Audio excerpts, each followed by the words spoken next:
Alright guys, in this video I'm going to be doing a follow-up and really kind of explaining possibly how I had this lucid dream in part 1 and 2. If you haven't seen those, links are down in the description. I recommend you watch it part 1 then part 2, but I'm going to be telling you how I think I had this lucid dream and some rules that I had to follow within this lucid dream. So let's kick it off. I do believe that this lucid dream goes down to one event, and that is me waking up about halfway in between these two dreams. Honestly, it was more towards the beginning of the entirety of the dream. I spent more time in the lucid dream than I did in the first section. I would say time wise, I probably spent about an hour to 2 hours in the first section, and then probably about 12 hours in the actual lucid section.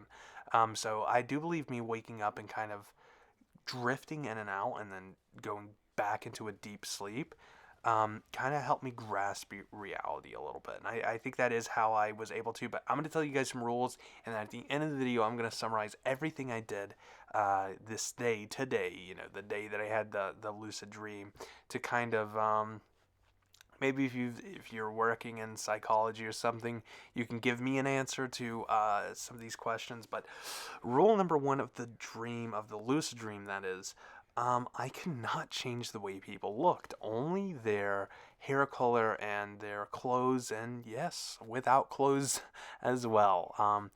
I could not change their face. I could not make them, grow facial hair or have a longer face, shorter face, tweak their face. If I couldn't do anything to their overall presence, just their like hair, just their style almost. So that was kind of weird. I definitely tested that on everyone I talked to. Next up, I could not change people's minds, or like mind control them. I could only make them accept what I said. It was a good example of this. I left it out of this actual life story, or the lucid dream story. Um, well, while I was eating at the buffet in the cafeteria, I was like, man, why am I getting up to get all this food, right? I'm just gonna make Joe Blow over here next to me get up and go too. And I was like, hey, go get me some food. And he's like, no, go get your own food. And I'm like, what? Like, this is my dream, buddy. I own you.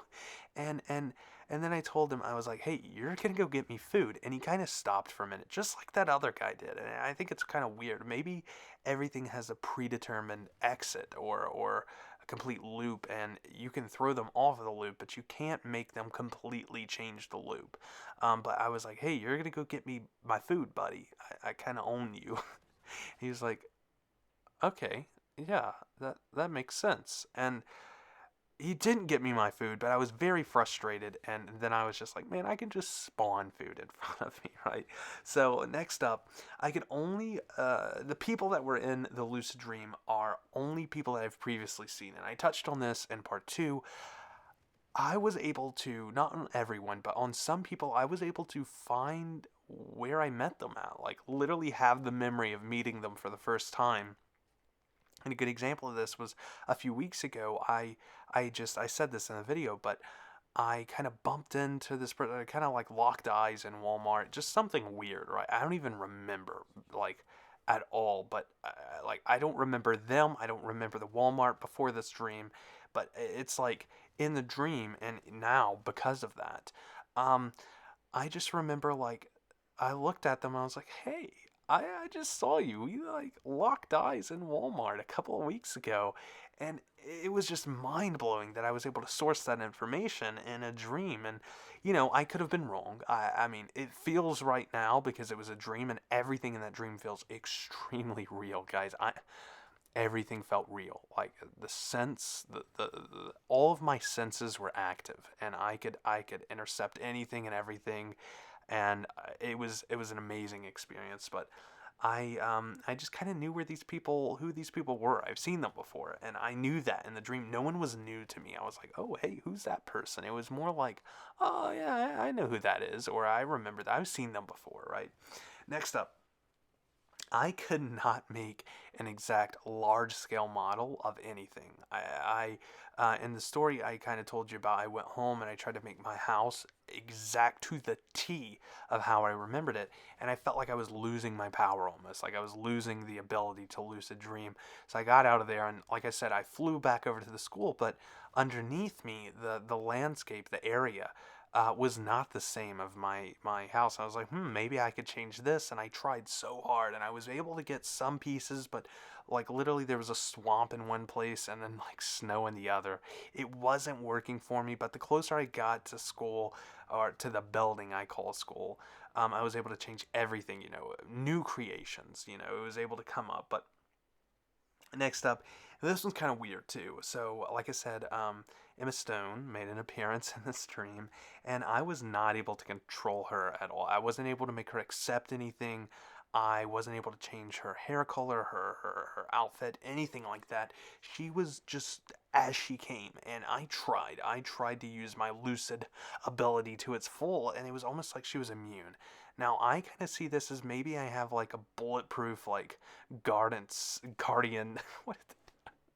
Guardian. I have like a bulletproof security system, maybe, for protecting this girl or this entity in my head, or maybe someone else put it in. Maybe I'm just crazy, but I was not able to control her. It felt so real, like I was talking to someone, as in real life. Like, you can't control them, you can't make anything change, but I was, man, what an exciting and kind of frightening experience. But lastly, I've said this many times, you guys should know this. It's not even really a rule in the dream. I remembered everything. I remember everything about it. I remember every single spoonful of buffet food I put into my mouth. I remember all the scents, all the people. That is one thing. I don't remember all the people's faces, just because there were so many. I mean, there was probably a good 200 or 300 people in the stream, just kind of sparsed out everywhere. So I just remember I remember a lot of people that I still know today and I talk to, and I do remember seeing them in the dream. But other than that, I remember everything. I remember I could, if my skills of drawing was good, I could literally draw this entire thing out. I could let you visualize the building I was in, everything about it. I mean, that's how much detail I have about this. But like I said, at the end of this video, or at the end of the rules section, I'm going to tell you exactly what happened today. So if you guys are in psychology or anything, and maybe you know how to pick apart dreams, you might be able to tell me where I went wrong or where I guess I went right. So the night before, I got about 3 hours and 30 minutes of sleep. Not a lot at all, but that's per usual on a Monday. So I wake up, I drive an hour to school, and I get to school. I sit in my first class for 10 minutes. I'm barely hanging on. Did I say 10 minutes? I meant to say 2 hours and some X amount of minutes, like 2 hours and 20 minutes. That's how long I was in the first class. I was in and out, and then I went to my next class for about an hour and a half, and then I got some food. I got some chicken Alfredo, and then I went home, started watching Futurama. That's where I probably drew the cartoon of Futurama in the dream. And then I kind of started dozing in and out, started working on some homework, and then that's whenever I fell asleep. It was about 5:36. So hopefully you understand what's happening. Let me know if anything like this has happened to you. Please give me a big thumbs up for these videos. Man, oh man, was I recording a lot. So hopefully you guys enjoy this. Peace.